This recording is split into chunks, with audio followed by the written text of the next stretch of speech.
Daniel, capítulo 2, a partir do verso 37. Tu, ó rei, é rei de reis, a quem o Deus do céu concedeu o poder, a força e a glória, a cujas mãos foram entregues todos os filhos dos homens, onde quer que eles habitem, e também os animais do campo e as aves do céu, para que dominasse sobre eles. Tu és a cabeça de ouro. Depois de ti se levantará um reino inferior ao teu, e um terceiro reino de bronze, que dominará sobre toda a terra.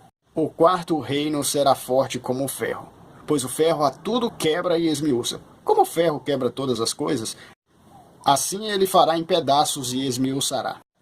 Quanto ao que você viu dos artelhos, em parte de ferro e em parte de barro, esse será um reino dividido. Mas haverá nele alguma coisa do ferro, alguma coisa da firmeza do ferro, pois você viu o ferro misturado com um barro de lodo. Como os artelhos dos pés eram em parte de ferro e em parte de barro, assim esse reino por uma parte será forte, mas por outra parte será frágil.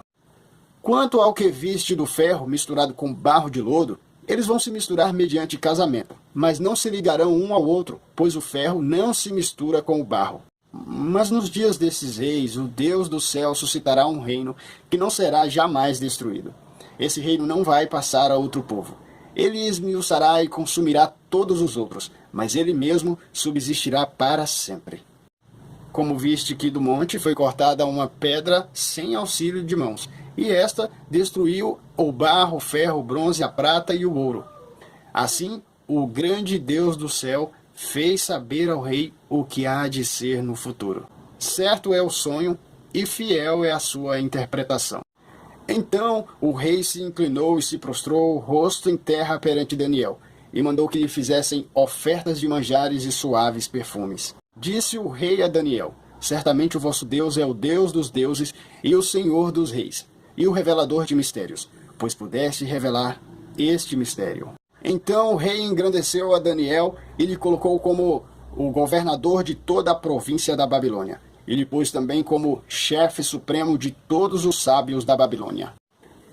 A pedido de Daniel, constituiu o rei a Sadraque, Mesaque e Abednego sobre os negócios da Babilônia. Mas a Daniel permaneceu na corte do rei. Como você pode ver, a cabeça de ouro representava o Império Babilônico. Depois desse império, surgiu outro império, que foi o Média-Pérsia. Média-Pérsia é representado na estátua como sendo um reino de prata. A prata era o metal apropriado para representar o Império Médio-Persa. A prata era o metal apropriado para representar o Império Médio-Persa, pois era utilizado em sua tributação.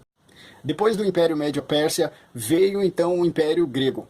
Esse império é representado na estátua pelo metal bronze. O bronze foi visto sendo negociado pelos gregos pelo profeta Ezequiel, no capítulo 27, verso 13.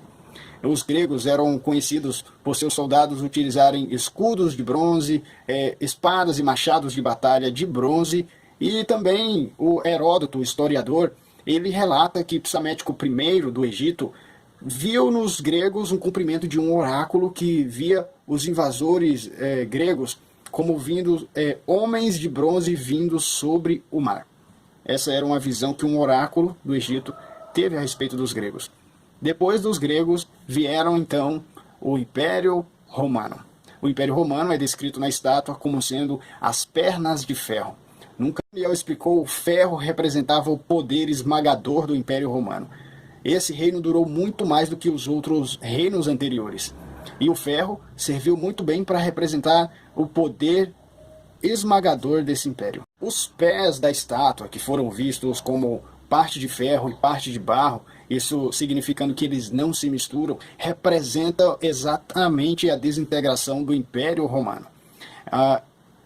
Esse reino foram feitas tentativas para unificar esse reino por meio de casamentos, relações matrimoniais, relações políticas, mas tudo foi por água abaixo. E a União Europeia até hoje prevalece assim, sem realmente ser unida. Ele é um reino que não se mistura. E, de acordo com a profecia, vai permanecer assim até que Deus estabeleça o seu reino eterno. Enquanto ele não vem, que Deus abençoe o teu dia, que Deus abençoe a tua família, que Deus abençoe o teu ministério, em nome de Jesus.